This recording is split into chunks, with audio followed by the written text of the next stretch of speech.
What's up, Rockstars and Lambs? It's Josh Cooley coming to you from my office here at Studio J-Ray, and I just wanted to take the time to tell you we're back and we're open and we have all these really cool things going on right now.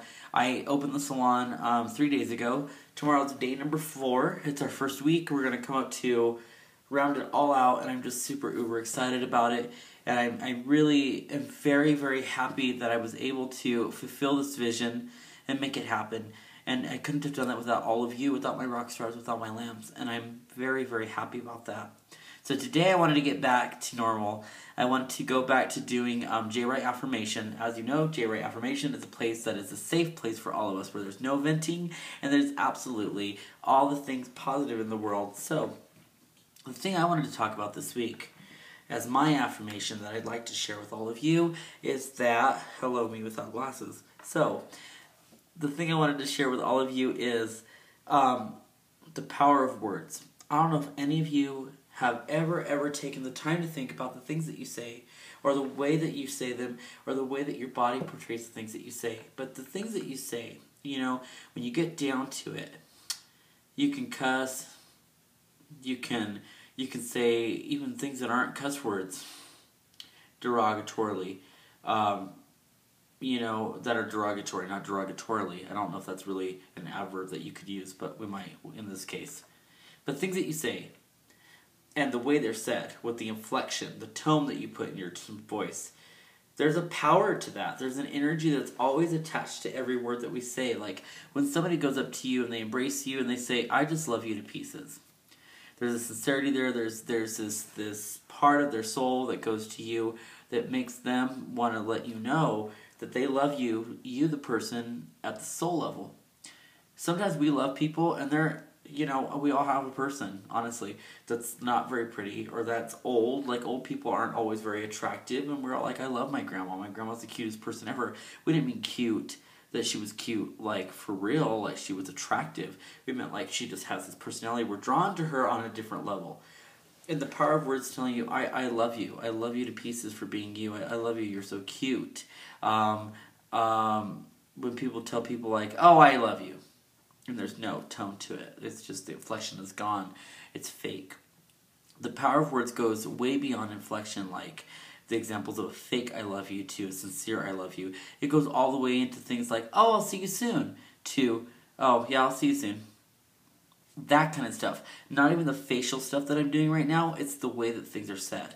The power of words go on to become building blocks and bricks for things that we go on and we do in life. So when somebody tells you, I'm really happy for you, you want that sincerity. If someone says, yeah, I'm happy for you, you know they're not very happy for you, and you can hear the disdain, you can hear the disconnect in their voice and in their mind, from their mouth to their lips to your ears. You can hear that disconnect, that they really had to force that shit out to make it happen. And so what I want to let you all know is the power of words is super important, and I've learned this especially in social media now, especially with the fact that, you know, when people are on Twitter or when they're on Facebook or Tumblr or any of those, the power of words is so important for the fact that all we can do is read their status updates, and we have to try and put in our brains exactly what they mean. Because there's many times when I've read somebody and I've misconstrued exactly what they said, and I thought they were quite a negative person. And then there's been times when people have been like, you know what, I don't like your page, Josh, because you're quite negative and you're condescending. And I never meant to be condescending. I always just meant to share the things that I found as wisdom for me. And a lot of people find me to be very preachy about those things on Facebook and on Twitter. People, you know, if you remember back in December of 2011, somebody screen capped the words that I had put down, and they sent them off to a person of mine that I hold dearly to my heart, and my words were misconstrued. The power of your words makes and breaks you. The power of your words goes on to build that foundation. It starts pulling bricks out of that foundation that you're trying to build, like the bricks I was talking about earlier. So I have to tell you that even though Rockstars and Lambs has this awesome little small soft opening that we're going to, nobody understood, especially my dad, why it was called Rockstars and Lambs when I opened my salon. And I told him rockstars thrash it out, they party all night, they get up and they rock it out for their fans the next day. And a lamb is meek and mild, but they're obedient, and they follow in a herd, and they're very protective. of each other. And that's what I like. To me, Rock Stars and Lambs was my version of yin and yang. There was something meek and gentle, and there was something very aggressive that needed to be noticed. So they were two parallels that did the same thing and didn't do the same thing. Rock Stars and Lambs.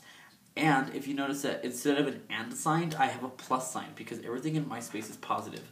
One thing that I was really complimented by today was one of my clients actually came in today and she told me, I'm so calm in here, especially with the aromatherapy products we were using. I'm so calm in here I could just go to sleep. Now, if I had taken that wrong and said, she had said, Josh, I'm so calm, it's so calm in here I could just go to sleep, I could assume that she was bored. Or I could assume that she was really relaxed. It's all in the way that you read the power of someone's words. So this week, really, really, really listen. Use these bad boys. You have 2 ears and 1 mouth because you're supposed to listen more than you speak. Duh. So really listen to the power of words and watch what's coming out of this right here, because sometimes I put my foot in my mouth, and I know a lot of us do. It's not just me. So just thought I'd share that with you. That's my J. Wright affirmation. Watch the power of words this week.